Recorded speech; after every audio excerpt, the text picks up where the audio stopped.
भजन संहिता 28 एक हृदय से निकली हुई पुकार और परमेश्वर की सहायता के लिए की गई सच्ची प्रार्थना है, जिसमें दाऊद अपनी कमजोरी और निर्भरता को स्वीकार करते हुए परमेश्वर से सहायता मांगता है।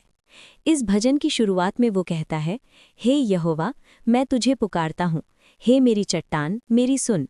और ये दिखाता है कि जब जीवन में कोई सहारा नहीं बचता, तब परमेश्वर ही हमारी सच्ची शरण होता है।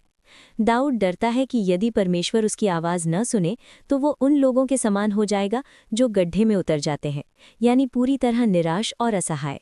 इसलिए वो पूरे मन से प्रार्थना करता है और अपने हाथ परमेश्वर के पवित्र स्थान की ओर उठाता है। इस भजन में दाऊद एक महत्वपूर्ण बात पर जोर देता है।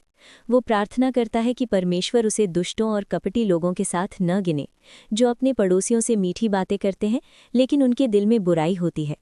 ये हमें सिखाता है कि परमेश्वर केवल हमारे शब्द नहीं, बल्कि हमारे हृदय को भी देखता है। दाऊद परमेश्वर से न्याय की प्रार्थना करता है कि वो दुष्टों को उनके कर्मों के अनुसार फल दे, क्योंकि वो परमेश्वर के कामों और उसकी सृष्टि को नहीं समझते। ये दिखाता है कि परमेश्वर न्यायी है और हर व्यक्ति को उसके कार्यों के अनुसार प्रतिफल देता है।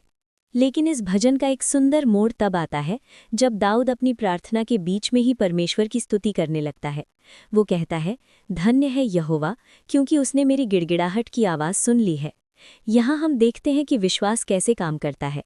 दाऊद को पूरा भरोसा है कि परमेश्वर ने उसकी सुन ली है, इसलिए वो पहले ही धन्यवाद देने लगता है।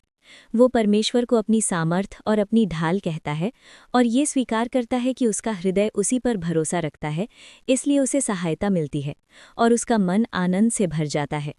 अंत में दाऊद केवल अपने लिए ही नहीं, बल्कि पूरे लोगों के लिए प्रार्थना करता है। वो कहता है कि परमेश्वर अपने लोगों को बचाए, अपनी विरासत को आशीष दे, उनका चरवाहा बने और उन्हें सदा तक संभाले रखे। ये हमें सिखाता है कि सच्ची प्रार्थना केवल अपने लाभ के लिए नहीं होती, बल्कि दूसरों के लिए भी होती है।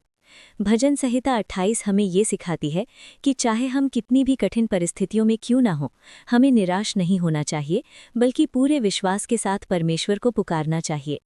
जब हम सच्चे दिल से उसकी ओर मुड़ते हैं, तो वो हमारी सुनता है, हमें शक्ति देता है और हमारे जीवन में आनंद भर देता है। इसलिए आइए हम भी दाऊद की तरह परमेश्वर को अपनी चट्टान और अपनी ढाल मानें, उस पर भरोसा रखें और हर परिस्थिति में उसकी स्तुति करें। आमीन।